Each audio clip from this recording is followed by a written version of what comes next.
حسین سیدی سندی امامی،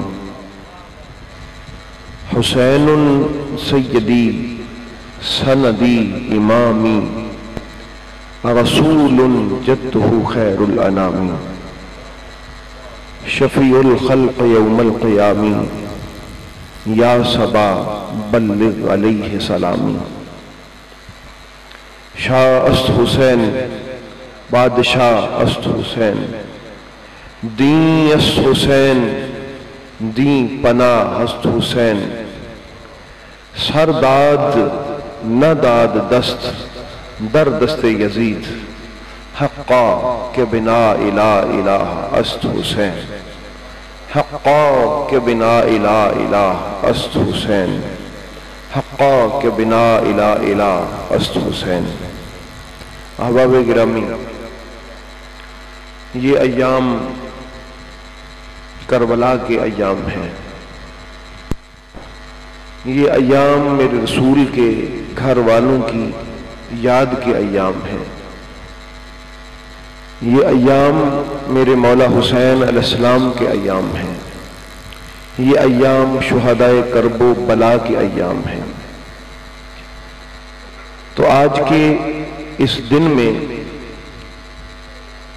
آپ نے، میں نے اپنی خوش بختی پہ سب سے پہلے تو اللہ کا شکر ادا کرنا ہے کہ ہم اس کے گھر میں اس کے محبوب کریم علیہ السلام کے خانوادہ اطہر کی یاد کے لیے جمع ہوئے، اور یہ یقین رکھ لیں، 100% سے بھی زیادہ یقین رکھ لیں کہ ہماری یہ حاضری بارگاہ مصطفیٰ میں دکھائی بھی جا رہی ہے، سنائی بھی جا رہی ہے،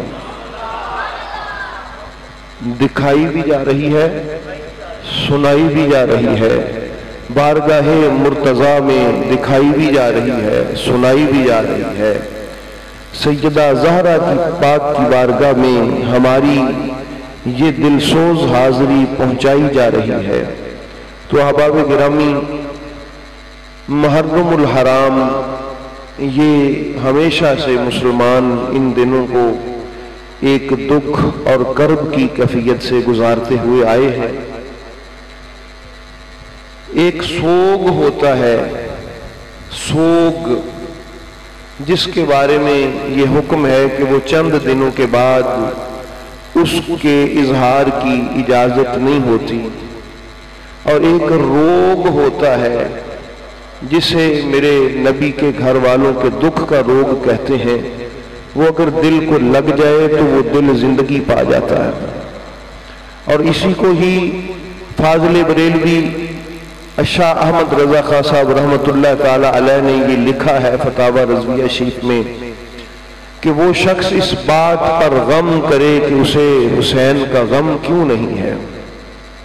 تو یہ غم وہی ہے جس کو میں روگ کہہ رہا ہوں۔ تو احباب گرامی، آئیے میرے مولا حسین علیہ السلام کو قرآن کریم کے ذریعے سے، فرمان رسول کے ذریعے سے، میرے آقا حسین کو ان کی رشتہ داری کے ذریعے سے، ان کے اپنے سیرت و کردار کے ذریعے سے پہچاننے کی کوشش کریں، کیونکہ میرے آقا حسین علیہ السلام کی پہچان، ان کی معرفت، ان کی شناسی، یہ بہرحال مسلمانوں کے لیے ضروری ہے۔ امام حسین علیہ السلام کو پہچاننے کا سب سے پہلا ذریعہ قرآن کریم ہے، سب سے پہلا ذریعہ قرآن کریم ہے۔ میں وقت ضائع کیے بغیر آپ کو بارگاہ امام علی مقام میں بذریعہ قرآن کریم لے کے جا رہا ہوں۔ ارشاد فرمایا کہ انما یرید اللہ لیذھب عنکم الرجس اہل البیت ویطہرکم تطہیرا۔ بہت سارے بد نہاد، بہت سارے اہل بیت اطہار کی منزلت اور ان کی عظمت کو برداشت نہ کرتے ہوئے اس آیت پہ میں نے گفتگو کرتے دیکھے ہیں کہ اس آیت کے آگے، اس کے پیچھے، اس آیت کے ارد گرد نبی پاک علیہ السلام کی ازواج مطہرات کا ذکر ہے، اس میں تو کہیں بھی حضرت علی، بی بی فاطمہ، حسن و حسین کا ذکر نہیں ہے۔ تو احباب گرامی، ان کو اہل بیت کے بغض میں یہ بات بھول جاتی ہے، اہل بیت کی دشمنی میں وہ یہ بات بلا بیٹھتے ہیں اس آیت پر تبصرہ کرتے ہوئے کہ آیت کا معنی متعین کرنا یہ رسول کی ڈیوٹی ہے، آیت کا مفہوم واضح کرنا یہ رسول کی ڈیوٹی ہے، آیت کے مقصد کو بیان کرنا اور ظاہر کرنا یہ رسول پر فرض ہے۔ تو جب یہ والی آیہ کریمہ آئی، میرے محبوب کریم علیہ السلام کو نگاہ نبوت سے یہ خبر تھی، اور اللہ رب العالمین علیم خبیر بھی جانتا ہے کہ بہت سارے لوگ اس آیت پر اس کے سیاق و سباق کا بہانہ بنا کر گفتگو کرنے کی کوشش کریں گے کہ اس میں تو جی ازواج مطہرات کا ذکر ہے، حضرت علی و فاطمہ و حسنین کا ذکر تو کہیں بھی نہیں ہے۔ اس لیے اللہ نے فرمایا محبوب ان کو بتا دو ان کو کہ اس آیت کے معنی کیا ہے، اس کے مفاہیم کیا ہے، اس کا مضمون کیا ہے، اور یہ کون ہستیاں ہیں جن کو اس آیت کو پڑھ کے جن کی تصویر پڑھنے والے کے ذہن میں گھوم جانا چاہیے۔ تو پھر میرے نبی نے کیا کیا؟ چادر کھولی اور اس چادر میں علی پاک کو داخل کیا، اس میں سیدہ زہرا کو داخل کیا، اس میں حضرات حسنین کریمین کو داخل کیا، اور چادر کو بند کر لیا۔ چادر کو کیا کر لیا؟ پاس ہی میرے نبی کی بیوی حضرت ام سلمہ وہ بھی کھڑی تھی، عرض کی حضور میں بھی چادر میں آ جاؤں؟ آپ نے فرمایا نہیں، چادر والے ہم ہی ہیں، اہل کسا یہی ہیں۔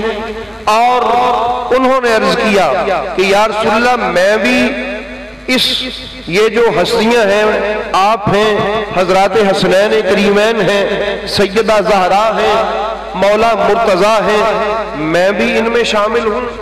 میرے محبوب نے فرمایا انت علی خیر، تو پہلے سے بلائی پر ہے، تجھے اللہ نے میری نسبت سے بڑی شان بخشی ہے۔ اہل کسا یہی ہے، اہل کسا کوئی اور نہیں ہے۔ میرے محبوب کریم نے چادر کو بند کر کے کہا اللہم، اے میرے مولا کریم، ہاؤلائی اہل بیتی، یہ میری اہل بیت ہیں، فاذھب عنہم الرجس، ان سے رجس کو دور کر دے، ان سے رجس کو دور رکھ، وطہرہم تطہیرا، اور ان کو ایسے پاک رکھ جس طرح پاک رکھنے کا حق ہوتا۔ تو احباب گرامی، میرے نبی پاک نے معنی متعین فرما دیا، میرے رسول نے اس آیت کی تفسیر کر دی، میرے رسول نے اس آیت کو وضاحت فرما دی، میرے محبوب نے اس کے مفہوم کو بیان فرما دیا۔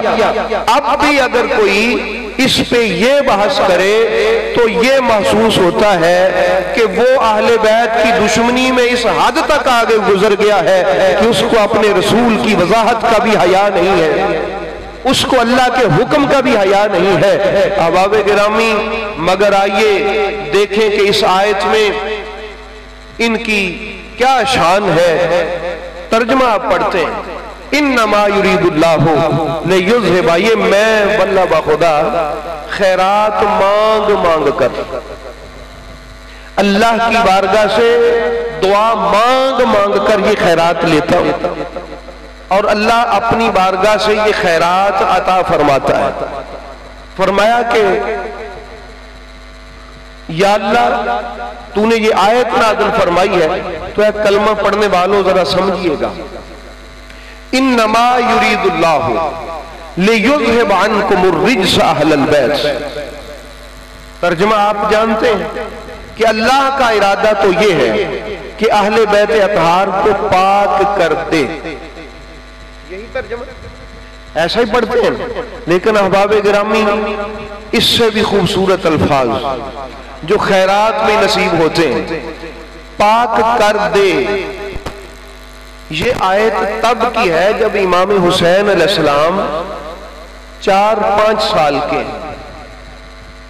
امام حسن علیہ السلام 5-6 سال کے، میرے محبوب اپنی عمر کے ظاہری حیات مبارکہ کے آخری حصے میں، اب صحابہ نے عرض کی تھی یا رسول اللہ، حدیث پاک تفاسیر میں موجود ہے کہ یہ آیت کن کی شان میں نازل ہوئی ہے؟ فرمایا فیہ، سب سے پہلا میں ہوں جس کے بارے میں یہ آیت نازل ہوئی ہے، وعلی و فاطمہ والحسن والحسین، اور دوسرے علی، زہرا اور حسن و حسین ہے۔ تو پتہ چلا اس آیت میں جو طہارت کا مصداق ہے وہ نبی پاک ہے، مولا کائنات ہے، سیدہ زہرا ہے، حسنین کریمین ہے۔ تو پاک کردے کا پھر کیا معنی ہوا کہ یا میرے نبی پاک ابھی تک پاک ہی نہیں ہوئے؟ اتنی عمر گزر گئی، اتنی عمر بیت گئی کہ ابھی پاک ہونا ہے اس آیت کی روح سے۔ بہترین ترجمہ ہے، مولا اللہ نے فرمایا میرا ارادہ یہ ہے کہ میں ان کو پاک رکھوں جیسے یہ پاک آئے ہیں، میرا ارادہ یہ ہے اسی پاکیزگی کے ساتھ یہ کائنات میں رہیں، ان کو پاک رکھو۔ انما یرید اللہ، اللہ کا ارادہ یہ ہے کہ رب انہیں ایسے ہی پاک رکھے، رب انہیں ایسے ہی پاک رکھے۔ انما یرید اللہ لیذھب عنکم الرجس اہل البیت، اس اہل بیت سے رجس کو دور رکھے، رجسوں کو کیا رکھے؟ دور رکھے۔ جس طرح یہ ہر رجس سے پہلے پاک ہے اسی طرح ان کو پاک رکھے۔ وَيُطَهِّرَكُمْ تَطْهِيرًا، اور اے میرے محبوب کی اہل بیت، میرا ارادہ یہ ہے کہ میں تمہیں ایسے پاک رکھوں جیسے پاک رکھنے کا حق ہوتا ہے، جیسے پاک رکھنے کا حق ہوتا ہے۔ اس لیے جب بھی کوئی دیوانہ ان آیات کو پڑھے نا تو اس تناظر میں پڑھے کہ وہ تو ہے ہی پاک۔ وہ کیا ہے؟ سیدہ آمنہ پاک، ان کے بطن اطہر سے امام الانبیاء پاک، سیدہ فاطمہ بنت اسد اتنی پاک کہ اللہ نے اپنے اس عبادت خانے کو کھول دیا سیدہ فاطمہ بنت اسد کے لیے۔ حضور مولا کائنات پاک، کتنے پاک؟ فرمایا انا وعلی من نور واحد، میں اور علی ایک ہی نور سے، اتنے پاک ہیں۔ حسنین کریمین کتنے پاک؟ یہ نہیں ہے کہ پاک کیا ہے، آپ مولا حسن کو دیکھ لیں کہ جب دنیا میں آئے ہیں سیدہ کائنات نے ظہر کی نماز ادا کی ہے اور مصلی پر ہے، شہزادہ پیدا ہو گیا ہے، روزہ بھی نہیں گیا، وضو بھی موجود ہے، غسل بھی اسی طرح موجود ہے، طہارت بھی موجود ہے، عصر کی نماز پاک بی بی اسی طرح ادا فرما رہے۔ اس لیے متاں کوئی سمجھے کہ اللہ کا ارادہ اب بنا ہے کہ ان کو پاک کر دے، رجس سے، ناپاکی سے، غلاظت سے، گندگی سے نہیں، یہ پاک ہیں، پاک تھے، پاک آئے ہیں، پاک رہیں گے، کیونکہ اللہ نے فرمایا میرا ارادہ ہے میں ایسے ہی پاک رکھوں اور ایسا پاک رکھوں جیسا پاک رکھنے کا حق ہے۔ اور احباب گرامی، جب ہم مولا حسین کو ڈھونڈتے ہیں تو وہ ہمیں اسی مرکز طہارت و عصمت میں نظر آتے ہیں۔ مولا حسین ہمارا مضمون چونکہ مولا حسین، مولا حسین کی تلاش کرتے ہیں تو وہ اسی طہارت کے مرکز میں ہمیں نظر آتے ہیں۔ تو پتہ چلا میرا حسین مرکز طہارت کا ایک فرد ہے، مرکز طہارت کا ایک ایسا پاک فرد ہے کہ جس کی طہارت کا خدا قرآن میں تعارف کروانا چاہتا ہے۔ اور یہ کتنے پاک ہیں سمجھیے گا ذرا، کتنے پاک ہیں۔ میرے نبی نے نہیں فرمایا کہ ہم نے ارادہ خود کر لیا تھا کہ ہم پاک ہو جائیں۔ حضرات حسنین کریمین و مولا مرتضیٰ و سیدہ زہرا پاک نے نہیں کہا کہ ہم اپنے ارادے سے پاک ہوئے ہیں، ہم اپنی کوشش سے پاک ہوئے ہیں۔ ان کی پاکیزگی کا زور دیکھنا ہے تو پہلے انما یرید اللہ میں اللہ کے ارادے کا زور دیکھنا پڑے گا۔ انما یرید اللہ میں اللہ کے ارادے کا زور دیکھنا پڑے گا۔ جتنا اللہ کے ارادے میں زور ہے اتنا ان کی طہارت میں زور ہے۔ میں آپ کو عرض کرتا ہوں واللہ و خدا، یہ میرے مولا حسین کی بارگاہ سے خیرات عطا ہوتی قرآن کریم کے فہم کی، تو فرمایا جتنا کمال اللہ کے ارادے میں ہے اتنا کمال ان کی طہارت میں ہے، جتنی عظمت اللہ کے ارادے میں ہے اتنی عظمت ان کی طہارت میں ہے۔ تو اب کون ہے جو ناپ سکے کہ اللہ کا ارادہ کتنا پاورفل ہے؟ کون ہے جو تول سکے اور اندازہ لگا سکے کہ اللہ کے ارادے کی انتہا کیا ہے اور کمال کتنا ہے؟ تو پھر سر جھکا لیں اور اس بات کا اعلان کر دیں کہ اگر اللہ کے ارادے کی پاور کا کسی کو اندازہ نہیں ہے تو پھر حسین کی طہارت کا بھی کسی کو اندازہ، حسین کی طہارت کا بھی کسی کو اندازہ نہیں ہے۔ میرے حسین کی طہارت کو کوئی کیا ماپے گا؟ اس کی طہارت کو جاننے کے لیے اللہ کا ارادہ جاننا پڑے گا کہ اللہ کے ارادے میں کتنی طاقت ہے۔ اب جتنی طاقت اللہ کے ارادے میں ہے اتنی طاقت حسین کی طہارت، حسین پاک کی طہارت میں ہے۔ یہ ہے میرے مولا حسین کی طہارت، اتنا پاک ہے میرا مولا حسین۔ اس لیے احباب گرامی میرے اللہ نے یہی کہا تھا وَيُسَلِّمُوا تَسْلِيمًا، یہ گھر میں نے بیس کے لیے نہیں تسلیم کے لیے عطا کیا ہے، اس کو تسلیم کر لو۔ تسلیم کیا ہوتا ہے؟ سر جھکا لو ان کی عظمتوں کے سامنے سر۔ تو اگر نہیں جھکتا تو پھر اللہ کی ارادے کی قوت، اللہ کے ارادے کی طاقت، اللہ کے ارادے کی بلندی، اللہ کے ارادے کا کمال، اس پر نظر لے جاؤ۔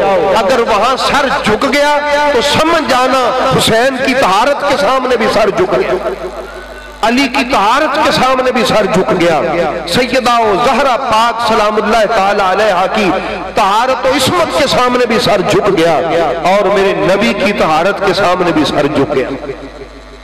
یہ ہے، اسی لیے میرے نبی پاک علیہ الصلوۃ والسلام نے فرمایا تھا کہ آنا واہل بیتی مطہرون، میں اور میرے اہل بیت ایسے پاک ہیں کہ کائنات میں تمہیں ایسا پاک کوئی نظر نہیں آئے گا۔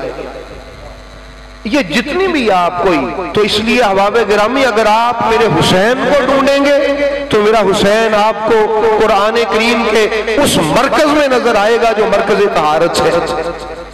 پہچانیے میرے آقا حسین کو، تلاش کیجئے میرے آقا حسین کو، اور اگر مل جائیں وہاں پر تو سجدہ شکر ادا کریں کہ جو ہمارا آقا وہ ہے کہ جس کو ادھر ادھر نہیں قرآن کی آیتوں میں ڈھونڈنے سے وہ ملتا ہے۔